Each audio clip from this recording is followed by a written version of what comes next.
faces, some new faces on this call. If you're joining our Montessori Town Hall for the first time, welcome. We host these every single Thursday from 1:30 to 2:30 p.m. on Zoom as a free space for Montessori leaders to come together and discuss various leadership topics. We invite Montessori thought leaders to come and share their perspectives, wisdom, and strategy. And we also just like it as a safe space for Montessori leaders to be able to discuss with one another. We know that it gets a little bit lonely at the top, and sometimes you can't necessarily talk to your staff.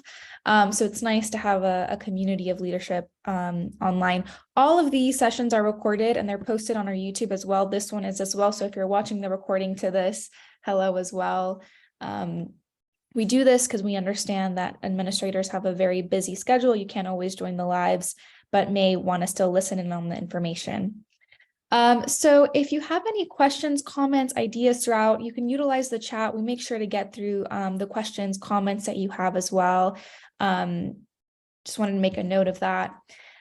Today, we are joined by Joanne Shango. She is the founder and head of school at the Montessori School Rochester, located in Rochester Hills, Michigan, and the co-founder of the Global Montessori Network. With over 200 students, the school offers programs from children from 3 months through 6th grade.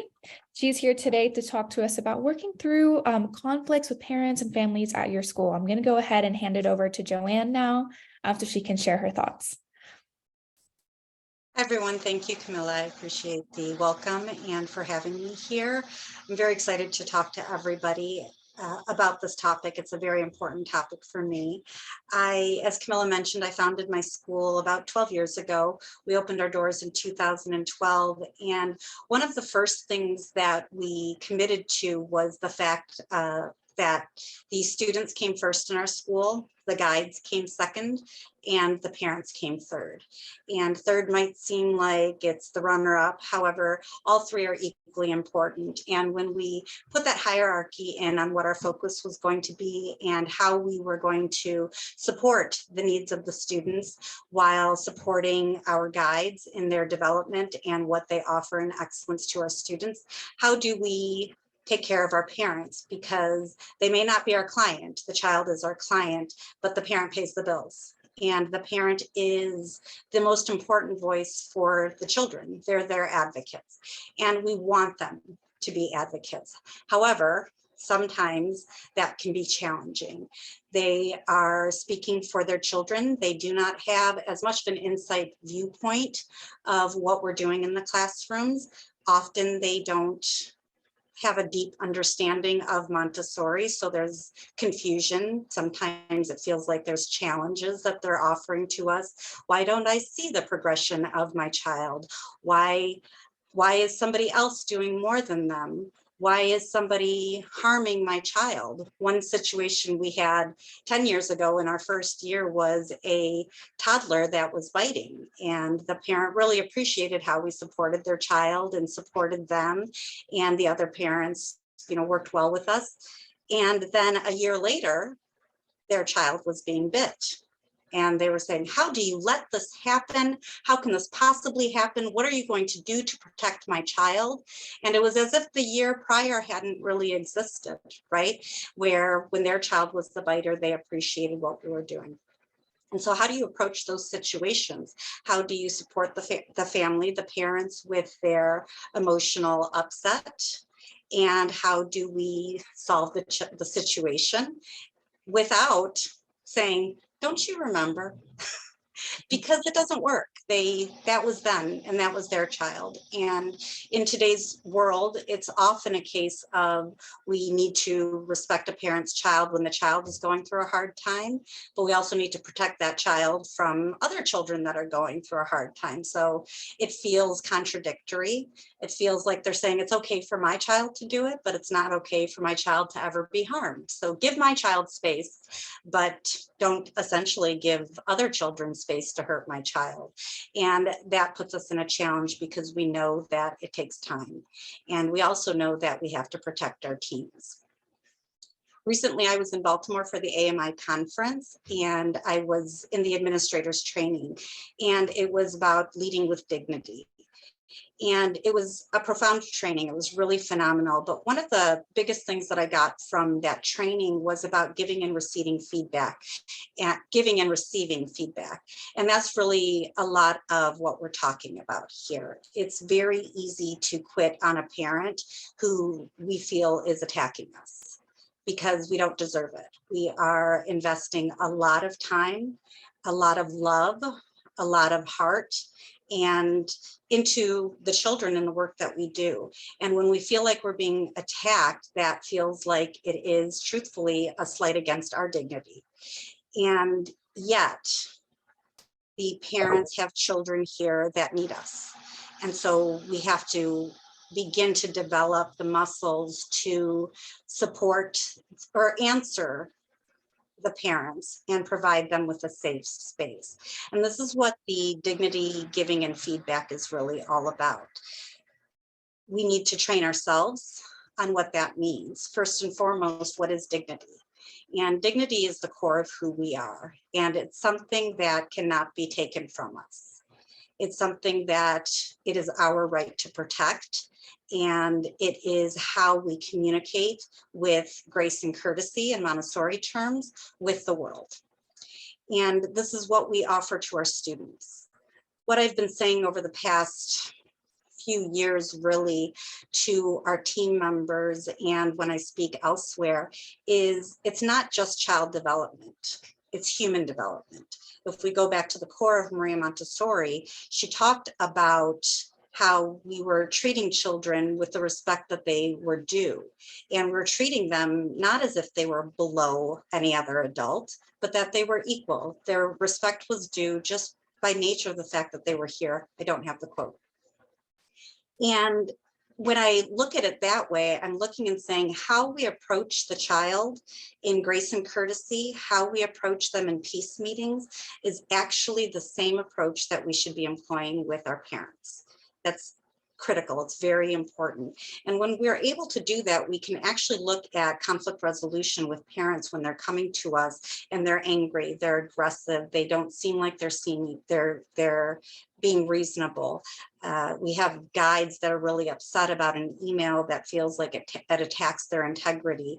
And instead we get to pause and say, rather than the fact that they were being aggressive with us, how do we simply have a peace meeting? How do we have a peace meeting? How do we receive their feedback? Now, they don't have this dignity training. And even if they did, they're activated or triggered is the common the common word. I like the word activated. It was given to me at that same Baltimore training, and they were activated by something, and they're not in the headspace. So we still get to treat them with the dignity that we believe is part of our core and that they deserve as well.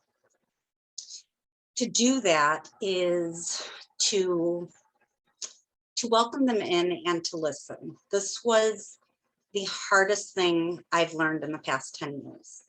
And I'm still working on it, but I got to a point of working mastery about 3 years ago. And 3 years ago, I stopped trying to address the problem. Parents would walk in, my assistant would tell me what the problem was, a guide might fill me in, and I was ready to just go into it and say, so this was your problem, and and start creating solutions, start addressing it. And that left parents tense. So yes, they knew I had the information, but I wasn't actually giving them a space for them to talk, which meant that they weren't ready to receive. So what I learned 3 years ago is to practice the pause, to welcome them in and say, really simply, I heard that you wanted to speak with me. Would you like to share where your concerns are? And that is pivotal for every one of us as administrators, to start there, to not address, to not be the problem solver. Just like in a peace meeting that the guide is working on with children, we're not solving it. We're not even really giving them very much language other than some coaching. We're letting them talk about where they're at and what they experienced. And that's what we need to do for parents. So they come in, you have all of the information, but you don't have a decision yet because you haven't actually received all the viewpoints. That's To receive all viewpoints first allows the person that is upset to feel as if they were heard. And when they feel as though they were heard, they are ready to receive. If they don't feel that they were heard, you've wasted about 30 minutes. And after you're done, they say, yes, but, and they've filtered almost everything. They're just looking for keywords. Does she know? Does she understand? Does he know? Does he understand what's actually happening? So that pause where they come in and you're listening, and you're listening without your guard up. You're actually there neutrally, the way we are as observers in the classroom.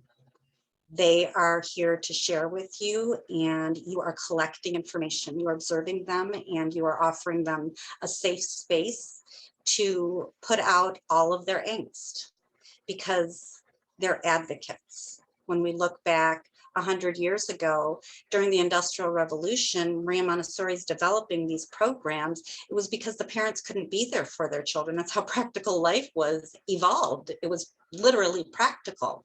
The parents weren't there to be advocates. They didn't have the time. They were trying to build their lives and provide shelter and food for their families. We're lucky 100 years later that these parents have stepped up and they're being advocates for their children. And that's all they're doing. They're being advocates, and they've been activated because they feel that something was unjust or uncomfortable or misunderstood in the experience that their children are having. We have to protect our teams in all of this. That's hard. How do you tell your guides, it's okay, I'm going to have a conversation? And that's it. That's all I tell the guides. I will take over, I will have a conversation, and I will let you know what it is. I often do not have the guide in the meeting. If a parent is truly activated, the guide doesn't need to be there. That's my job, to protect them. They don't need to be there to experience the extreme emotions that they might have already received in Carline. They might have already received it in an email or in a telephone call. I'm now stepping in to protect them from that big angst. I don't want them holding on to that. I don't want them developing a poor relationship with the parent. I am here now to protect. So I'm going to step in, and that first meeting is without my guides. It is me and the parent that is upset. During that meeting, after I've listened, I then advocate for my team members. That's when I let them know the quality of our program. I let them know what the guide has been doing, what the situation was, and what that viewpoint was, whether this is on communication. That happens a lot, right? Especially when children are in transition, moving from maybe a toddler program where there's more daily communication versus a primary or an elementary program. I'm talking about simply what that is. What are our policies at the school? And I'm humanizing my guide. Just as when I first received the parents, then I was humanizing them. I was protecting their dignity. I was giving them space to talk. When I first address whatever the concern is, I am now an advocate for my guide, and I'm humanizing them. And I'm reminding the parent that they're not alone in their advocacy, that that guide that they're frustrated with is also an advocate for their child, and that we're working in partnership. I thank them. I absolutely thank them anytime they come into my office to share feedback, whether it's feedback that feels aggressive or feedback that is emotional. I am thanking them for feeling safe enough to share with me. And that brings all of those emotions really down a lot, and they're able to receive. It's kind of like when you go into a restaurant. My daughter said to me, why do you always complain at restaurants? And I was like, I don't think that I complain at restaurants, Grace. And she said, well, you told them that they put cilantro in your food and you don't like cilantro. And I said, well, I think it's important for quality that they're aware of it. I'm not expecting any dollars off of my bill or anything like that. I'm just making them aware. Did I sound aggressive? Did I sound like I was upset? No, but I was so embarrassed. And I was like, yeah, it's uncomfortable to give feedback. And the reason it's uncomfortable to give feedback is, as humans, it's hard for us to receive feedback. And so I always want to share. I want to go back to that restaurant. My daughter and my husband would say, we just won't go back there. Well, it was a good restaurant. 10 times we've been there. It was fabulous. This one time it wasn't. I don't want to not come back. I want to know that they heard me. And that's the same thing for these parents. They may choose to still leave the school. There may be a decision that says, this isn't working for me, but thank you so much. They're walking out of your school if they do choose to leave. If you weren't able to solve, create a resolution that everybody is comfortable with, they still leave feeling as though this is a school that cares and this is a school that they would recommend, even if it wasn't the right fit for themselves, for their families. Best case scenario is they leave and know that they may not get exactly the solution that they were seeking, but that they were heard and that they know that we care and that we're willing to be flexible. And those in that order, they know that we care and we're willing to be flexible. What does that flexibility look like? It's freedom within boundaries, just like in our classrooms, right? We know what our structure is for your schools, and for each of us, it's a little bit different. Inside of that, there is freedom. We are individualizing the education in our classrooms for each of our children, and we can offer a semblance of individualization for our families because they are the extension of the child. Because again, the child is our client, but the parent is paying the bills. And they, if you're in a private school, we are. But they're the child's advocate. They're that second voice for the child when they can't express themselves. And so that's why it's really important to go this route with the families and with the adult team members that are within your school. After I've received feedback, we always make sure we let the parent know, I'm going to go back to our team members. We go back to the team member and we fill them in. And then we write up a report that goes to all of administration, to the team members involved, and to the parents. That just kind of summarizes. It's an email, truthfully. I don't have a form that I use for this, but we write to them and we kind of just summarize what happened in the meeting and that we touch base with the guide. And then we put together an action plan, if an action plan is needed. And the action plan gives us goals that everybody can kind of follow. And depending on the scenario, we then will set up another meeting for 2 weeks down the line or 4 weeks down the line to summarize and to see where everything is at.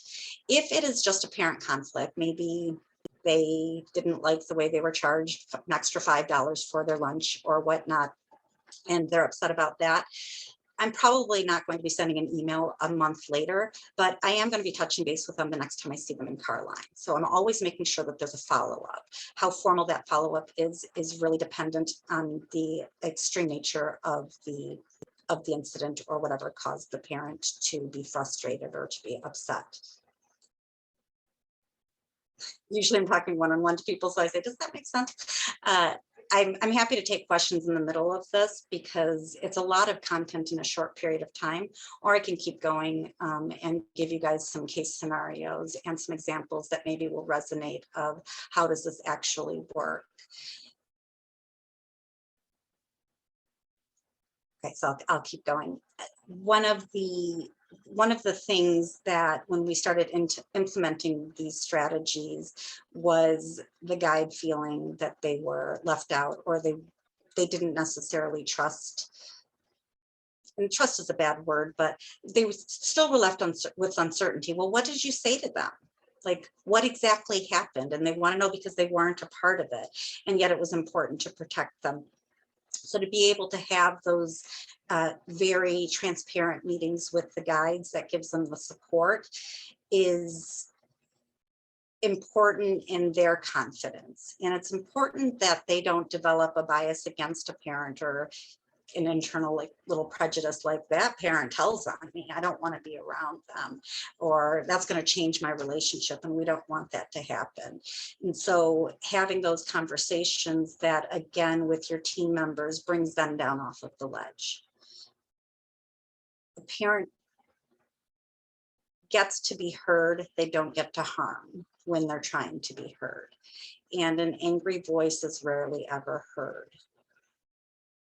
It's loud, but the message that's happening is rarely ever heard. So again, we're de-escalating the situation with the parent, but we also have to de-escalate that situation with our team members. That is letting them know that they shouldn't have been spoken to that way, but reminding them that the parent was upset. And they said, yes, but the parent was really upset and they really shouldn't have spoken to you this way. What I'm hearing though is, and what they were upset about was this, and assuring them in most of your interactions with them, even prior to an incident, that you are their advocate, that you believe in them and you trust in them, so that they know anytime you speak of them to a parent, even if it's an actual like, we make mistakes. We make mistakes. There are times where we choose to, we make a decision and it seems all great and dandy. And then we go home and we cry because we're like, wow, that didn't go well, right? But we don't want to be judged, right? We can't be judged for our mistakes alone. There's so much more to who we are. And that's the same with our team members. So we have to remind them of who they are and who we know that they are, and that we would always advocate for that. I can turn to a parent and say, I did speak with Miss X, and yeah, that situation isn't something that really stands up to the standards that we have at the school. However, when we spoke with her, this is where she was going, and this is what we're doing. We've actually already had a remediation meeting with that parent, and we've set up our next professional development is going to be addressing that, not only for that teacher, but for our team. So I really thank you. Again, it goes back to the thank you. I really thank you for feeling safe enough to come and talk to us, because we hold ourselves to a high standard, and yet we are perfectly imperfect. We are the best out there, but we are indeed perfectly imperfect. We are made up of a team that is human and has excellence in their training and their implementation, and yet we are human and we make mistakes. So thank you. And again, the parent is reassured, and the guide knows I've said, I don't agree with what had happened. If there was a serious transgression, I really don't agree with what happened, and yet you're still excellent. And we're going to hold you to that standard. We're going to hold you and build you up to that standard. Now the guide is feeling comfortable. The situation and the protection of the child is happening, and the parent has felt like they were heard, and we've addressed what could be a really serious situation for them. When it comes to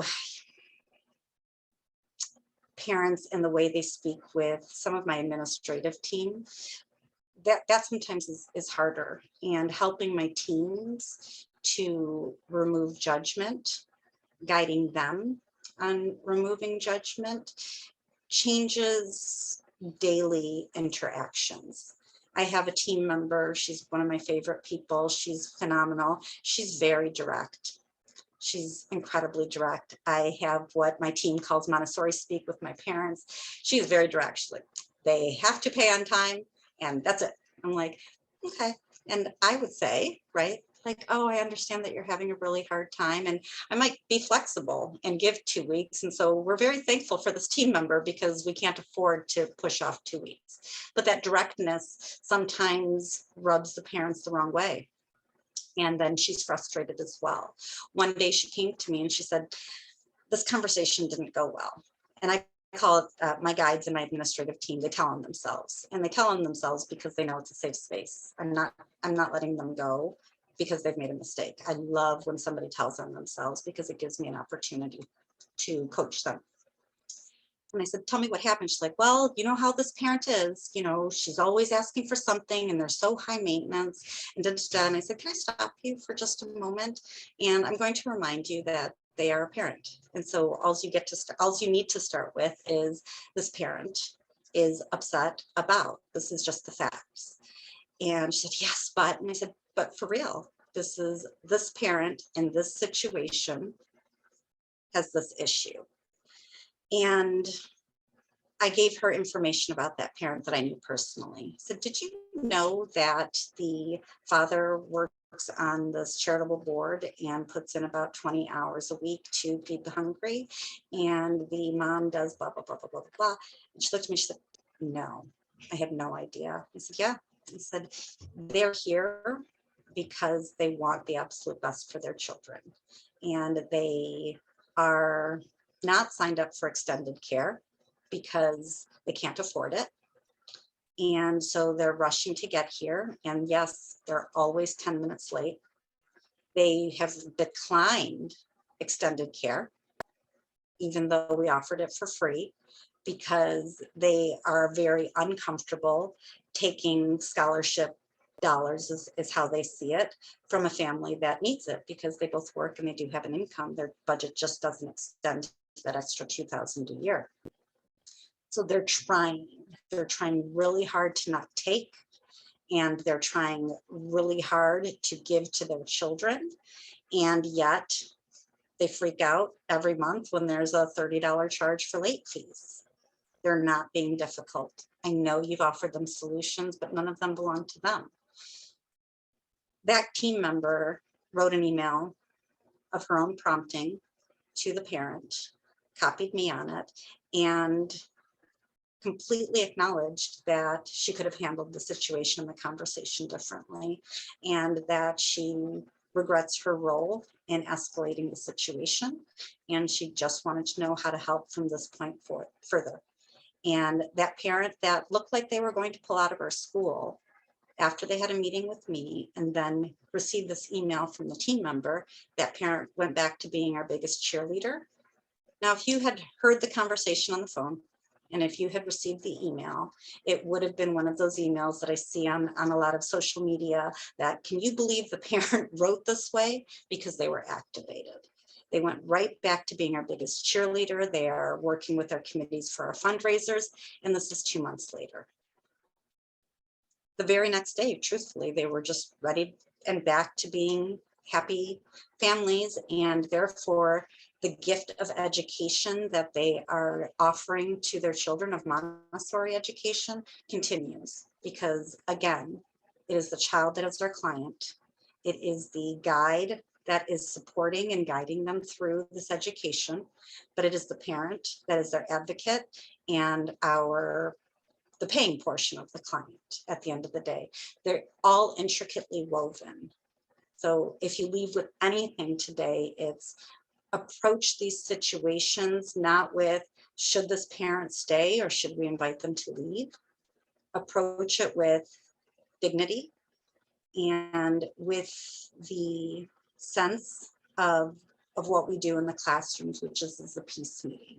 We are here to hear you first. We are here to support each member because we're looking for peace and for a solution that allows your children to continue receiving the very best in Montessori education at your schools, while your guides are continuing to build the respect that they deserve. We're protecting each individual's dignity, approaching difficult situations this way.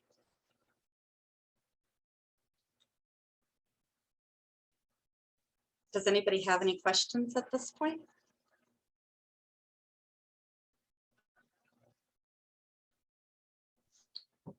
I see in the chat, there's a question that a member asked, what happens if you have a parent that every time they're upset with something, their solution is to disenroll their child from the school? So they have a defense mechanism. Now, if I'm reading this correctly, I'm seeing it says every time. So that means the parent is coming in huffing and puffing, trying to be in control, to advocate and get what they need for their children. Sounds like if it's every time, they never actually pull that trigger, right? They're not actually disenrolling. And so you take it for what it is. Their words sound aggressive. but they are not being aggressive. They are activated. And so you just get to remind them that we've been together for a long time, for however long, 2 months, 3 years. We have families that have been with us for 12 years.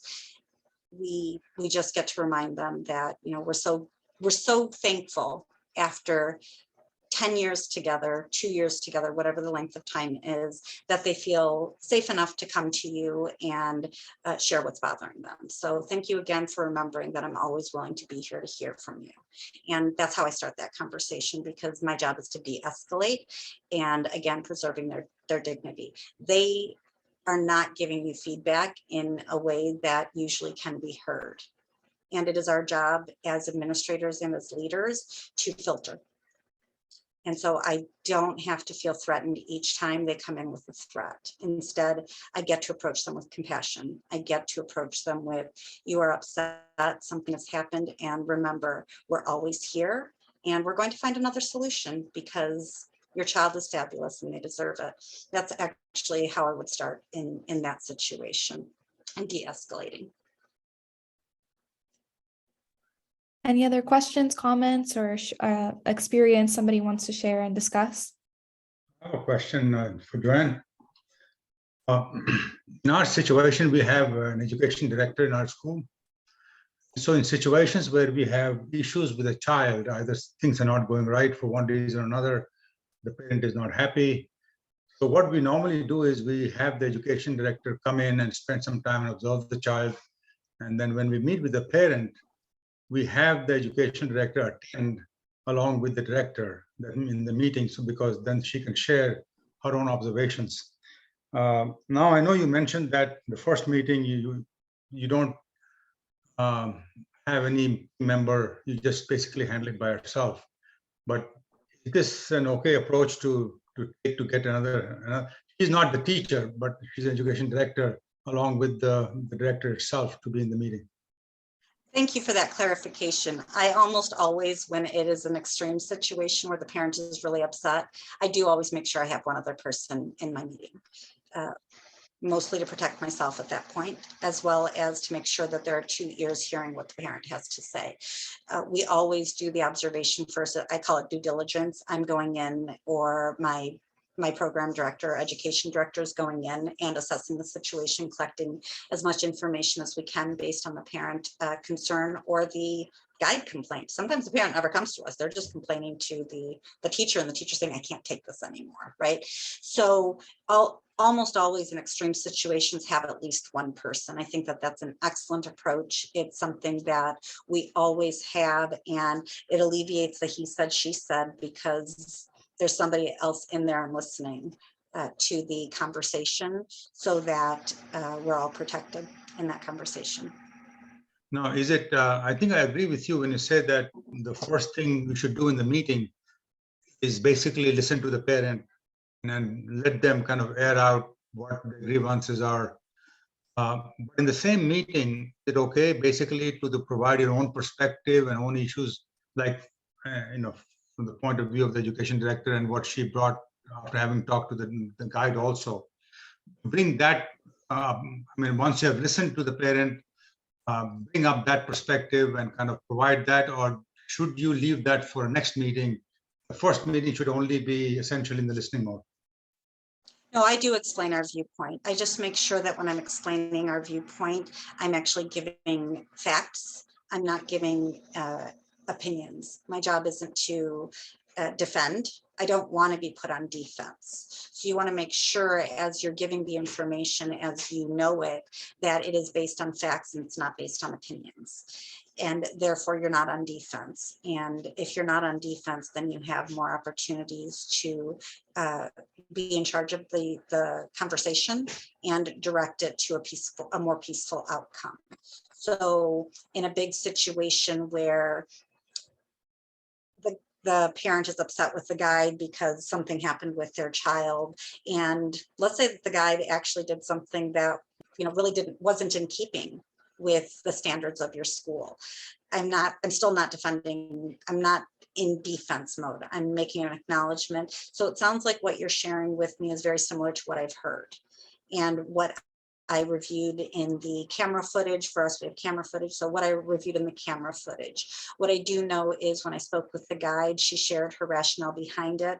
And I understand that her intent was not for a negative discipline outcome for the child. However, it did interpret itself that way, and we've addressed it in this manner.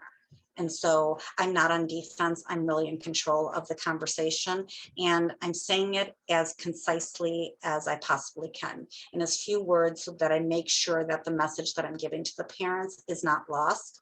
And I'm also making sure if I'm not on defense, then I'm not emotive. I'm in control of what I have to say, and they're able to hear me more because my message, the odds or the chances of my message being lost are reduced in that manner. Did you say you have cameras in the classroom? We do. Okay. So that's an interesting subject, maybe for another time, in terms of the pros and cons of having a camera, because I mean, we have heard different perspectives from parents and from guides and all that. But anyway, that's not the subject for today, but it's an interesting point that you brought up. Yeah. I will say, I agree it's not our subject for today. Our cameras, parents can't access unless they schedule with us to come into the office and see them. And the guides initially felt they felt almost like it was an invasion of privacy or a lack of trust until we reminded them this was protection for them. A parent can come in, a child can say, Miss so-and-so hit me on the head. And she walked by and maybe rubbed his head and, said, hey, good job, but the child didn't expect it. And so maybe there's sensory or something. That camera is for protection, and it aids us in these difficult conversations. I always look at my camera footage before I meet with a parent. When a teacher brings up a situation to me, I'm looking at the cameras too. I need to be able to observe something, even if there isn't sound. So it's actually really pretty much integrated in this. It's about developing a program and a community and an environment that establishes trust as its base. So when there's conflict, you're able to navigate through it because conflict is part of life. There's another. Camilla, should I monitor the questions, or do you monitor the questions? I didn't ask. Whatever you're more comfortable. I can always read them out loud. There's a few in the chat now, so you can answer. Yeah. Would you mind? Sure. The first one we have here is a member asked, what happens when a student doesn't like to do a special? We might have a physical ed, music. He doesn't want to participate. We've tried all the talks, but he tells his parents and they say he doesn't have to participate, which spirals others. Is this one of my guys? This sounds like a situation in my school. That one's a hard one. And for me, I talk about the quality of the specials that we have and why going to specials is hard for children. For one, it's one of those few times that's group oriented. They don't have their independence and their individuality and their choice because they're very much adult guided. One day we'll figure out how to make specials be more Montessori in the classroom and still meet the needs that parents have of having these kind of extracurriculars inside of the school. We've done different things. Initially, it was okay. They can leave the special and continue working in the classroom. That creates a domino effect for at least the best friends associated with that child, and isn't super effective. You can do that by stating the limits for the rest of the class. So we are all going to music. Joey is uncomfortable in music, it bothers his ears or something, whatever it is. And I'm usually very factual while preserving and respecting the integrity or the dignity of the child. I sometimes ask them, may I explain to your friends why music isn't working for you? Say, because music sucks. Well, we're going to use kind words. Tell me why it doesn't feel good to you. Can I share that with your friends? And so if I feel that it is the right thing for a particular child to not have them in that special, then I'm going to explain the boundaries to the rest of the class so that we don't have that domino effect. If something else is going on and it's just I don't want to say behavioral, but behavioral, the child is just saying, I just don't want to, and they're being willful, essentially. I'm going to be working with the parent and again, explaining and supporting our program. What is the music program? Why is it effective? And what do I actually see when the child realizes they do have to be in that special, how engaged they indeed are. I'm also going to be working with my specials director, whichever guide is in charge of that special, and we're going to modify the class as much as we can for the support of that child as well as the rest of the class without making a compromise to the integrity of the program. So I was teasing and said, was that one of my teachers from my school that wrote that question? Because we just recently went through this. Well, we ended up talking to the specials music teacher, and we said, I know it's first through third, it's the lower elementary group. However, they're really creative. They're always practicing writing and making their own plays. What if you did something like that with them and allow it to feel child-led? And if that means you have 3 choices and then they get to choose from the 3, and however she goes about implementing it, that mitigated the problem for the most part, and all of the kids started being engaged again. When that same child says, I don't like the music that they play in the classroom, my particular child has that voice, I don't like it and it's boring. Well, buddy, didn't you choose the song? Because I was in there and I saw the conversation. Oh yeah, I did. I'm like, so tell me what's really going on. It's hard to wait. It is hard to wait. I get to work on that. I can help that child now work on it, because again, I've taken out the emotions. We've provided a solution. They were part of that solution and its implementation. Now I just get to Montessori them. And therefore they're not complaining to their parent, because now they're part of, and they have ownership of a buy-in to that program that they might be resisting. We have another question here in the chat. We have a parent who was quiet the whole of 2021. However, come 2022, she came out of her shell. She has now gone to the point of making our guides fall physically ill when she calls and they refuse to answer or deal with her when she shows up.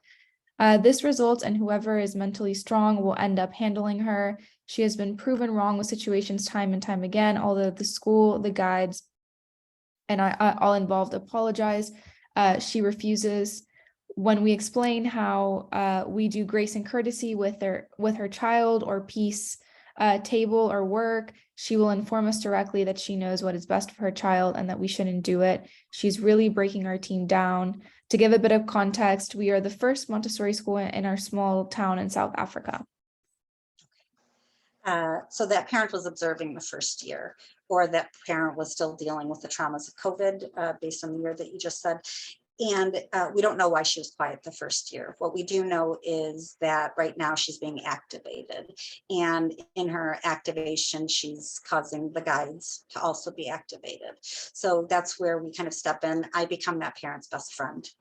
Just like I do with that infant or toddler that's joined the school and they're emotional and they're uncomfortable, I tell them flat out, you're my best friend. That's what I tell a toddler. You're my best friend. Can I work with you? You're my best friend. And now they have somebody that they know is there for them, and I become their person. That's what I'm going to end up doing for that adult. I'm going to be intersecting and talking to them. I'm going to make sure I'm there for a few weeks at drop off or at pickup so that I have daily interaction with them. I'm going to become their person. So now I've protected my team members from daily interactions. Now they're going to go back to Carline and they're going to be doing that. I can't do that full time. Like my job is immense and I can't always make sure I'm there at 8:30 for Carline, but I have committed to it for a couple of weeks to establish myself as this parent's person. So any frustrations or whatnot is going to come directly to me. And I'm going to be able to filter. I've done the work of dignity training. I am a leader. My job is to cultivate the voice of my school and to advocate and to lead it. So I am prepared to understand where that parent is at. And is she really angry, or is she stressed at her job and she doesn't have the time to communicate in a peaceful manner? She's just direct, or maybe she is upset. I don't know anything yet, but I'm going to become their point person. So now my guide is separate from it. They don't have to suffer the ill effects of negative daily interactions, and they can go back to treating that child for who that child is, not for who that child's parent is. once I cultivate that relationship of trust with that parent, I become their point person. I'm going to be asking them questions like, how are things going? I know that you were frustrated, a little bit at the beginning of the year. How are things going? And yeah, I'm going to initiate a conversation that might say, well, let me share with you the 75 things that happened yesterday. And I'm going to thank you so much for sharing with me. I'm really glad I took the time to talk to you. Again, that parent is being heard. And I will tell you 9 times out of 10, this does work. It de-escalates that parent. They have a place to share because maybe they have a lot of worries, whatever it is. We're all right now suffering the effects of trauma from what has gone on in the past 3 years now from COVID and post-COVID. And we don't know who this parent is. We don't know if this is their natural inclination or not. And even if it is, again, they haven't done the work of becoming a professional communicator, a peace communicator the way we have. So I get to filter through that. I'm their person. They trust me, but I'm eliminating the guide. And that might seem like I'm undermining them, but I promise you I'm protecting them. And they only get to communicate with the parent on the successful things that are happening. And I ask them to do those regularly. Send that email every single week, just a, hey, look what great thing happened today, so that when there's a challenging situation, the parent isn't saying, why do I only hear about the bad things about my child? So I'm not excluding them from that relationship. I'm cutting off that arm of the relationship that's harmful to my team. I'm taking it upon myself because I have the ability to diffuse it and cultivate a more successful relationship. Great, thank you. Another question here. When will you draw the line and not compromise with certain parents after you've done everything you can to communicate with them? Do you ever ask the parent to leave the school because they just don't comply with the school policy? If they cannot comply with the school policy? In 30 years, I've never asked a parent to leave the school. In 30 years, 10 at my own school, but 30 years of experience being a guide and or leader or administrator in a school, I've never had to ask a parent to leave. These strategies really do work. Even when I was more raw in my implementation of those strategies, they really do work. When you treat the parent the way you treat the child, you are going to de-escalate most situations. And yet I always tell parents, especially when I feel like we're all kind of at that point, usually I'm never at that point, but my teams are often just at that point, like, is this worth it? I said, I don't know. Do you feel like the child is worth it? And the guy says, well, yeah. I'm like, okay, then it is worth it. I will put in the work. However, I often tell parents the simple truth. Montessori is for every child. Montessori is not for every parent. And if they are feeling like who we are and what we're doing isn't working for them, even though I know that we are doing our best by their child, if what we're doing, what we're offering, and what our structure isn't working for them, then that's okay, because Montessori is not for every parent. It's uncomfortable. And again, I'm preserving their dignity and the dignity of my school. I'm letting them know it is uncomfortable for parents to not fully understand the curriculum. It is uncomfortable for parents to not understand the peace curriculum. It's uncomfortable for parents to understand why their child is the oldest and is around 3-year-olds when they're 6. Those things are uncomfortable. So I'm going to make that acknowledgement. And then I get to tell them, so you get to decide, and I really respect and understand what you choose. I will be sad. I love your child. Joey is one of my favorite humans. However, I will support you any way I can, but it's a real truth that Montessori isn't for every child. They're de-escalated. They may choose to leave. They may have decided, yeah, it really isn't for me. Those parents that have left after that conversation, 3 years later, I still have parents that come in and say, do you remember Mr. and Mrs.? They recommended that I come to visit your school. I was telling them how much I love Montessori, and they said, we have to come and visit you. They didn't leave angry anymore, but they did leave realizing the school wasn't a fit for what they needed as a parent. Another comment. We called a parent that their child has a persistent cough, and he can either go home or we can have him sit at his own table when working. Parents were screaming at the teacher that he should not be isolated, or they don't have or don't have any COVID protocol restrictions. The teacher could not talk because of the screaming and told her to talk to me. I could not calm her down and was screamed at as well. I ended up saying okay, and the child stayed. He coughed on everyone the entire day. I should have never allowed that. I did reach out to her and explain that will not allow to happen again. It wasn't fair to other children. Our second conversation was again aggressive, and I could not speak. Should we tell her if this happens again? We will ask her to leave. So again, I've never asked a parent to leave. So in answer to that question, I never think that that's actually the true solution. Okay. I think that's a solution that we often feel that we're put up against because we as administrators, just as I talked about our team members, we are human too. And it's hard. And we go home and we cry, or we rage, or we journal, or whatever it is we do to sort ourselves through those big emotions that were piled up on us. What I know and how I protect myself from these big conversations is to recognize they're not doing it to me. They're not giving me a hard time. They're having a hard time. That's what we say about the kids, right? They're not giving me a hard time. They're having a hard time. So that's how the bigness of what they might be dumping on me. You and the parent are right in this situation. A child shouldn't be isolated, and people shouldn't have to be exposed to excessive coughing and germs. And so what is the actual solution? For me, it would go back to, no, I hear you. I was very uncomfortable and don't like the idea of him being isolated. I understand that he doesn't actually have COVID, and I thank you for having taken the COVID test, if presuming that they did or whatnot.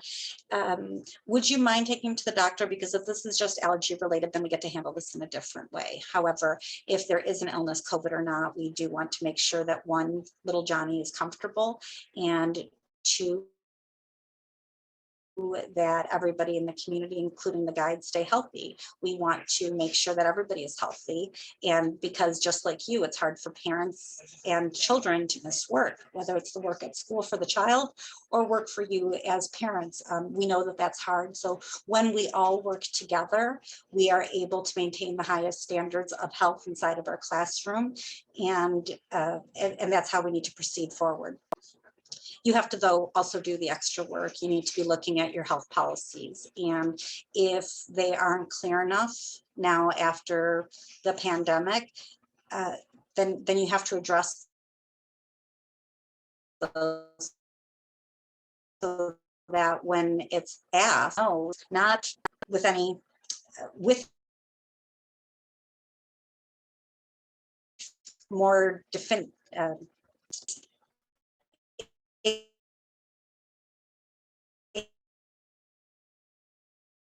has to be just a runny nose. Hello, it's more clear, right? That's what we've been doing for decades, right? We're making decisions. We're trying to find that child's baseline. This is now, again, we're all dealing with the trauma of post-pandemic life. You have to readjust your health policies so that parents receive them and are clear about them, and again, get to make a choice. Do these more strict health policies affect their ability to stay inside of a school that they love, that they otherwise love? So that's part and parcel of it. It's not feasible, in my opinion, and probably each of yours, right, to have a child isolated at a table. They're not going to stay there for one. They're going to get up for something or other. The coughing is still going to happen, and other kids are still going to go up to him. You don't have the resource and the ability to say, nobody go near Johnny. We're not going to put cones around him. That's not what we do. So this doesn't quite work. What you are trying to do is be flexible. You could either pick him up or we could isolate him at a table. And she's saying, I can't pick him up. I've got a meeting. And you're going to isolate him? That word just doesn't resonate. So we have to do the work before so that we don't get to the situation. What would I say to her today? Upon reflection, I really appreciate that the solutions that we were offering to you and to your child weren't working for your family at that time. And truthfully, we're not comfortable with it either. We are not comfortable with isolating a child at a table. We know it's not feasible or in their best interest. However, it is important to maintain the health of our community. And then I say something really, I think it's kind of funny. Parents look at me, but I'm like, you want us to be this strict. You do. I know it's really hard for you as a parent to leave work and after dropping off a healthy kid and be asked to pick him up. I know that's hard, but you want us to do this, because if we're doing this for you, that means we are doing this for another child, which means your child's likelihood of getting sick again has been reduced. So you want us to be this strict. I know it was hard for you, but I do know it was hard for you. I acknowledge that. Great responses.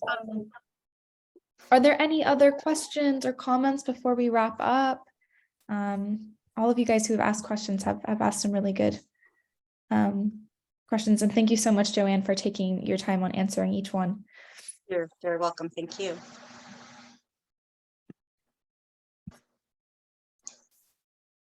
All right. Oh, here, just a thank you from Jill. You're welcome, Jill, and Camilla and Camille. Thank you so much for having me. For all of you guys being here, this is a very difficult topic, and yet it's one that's really close to my heart.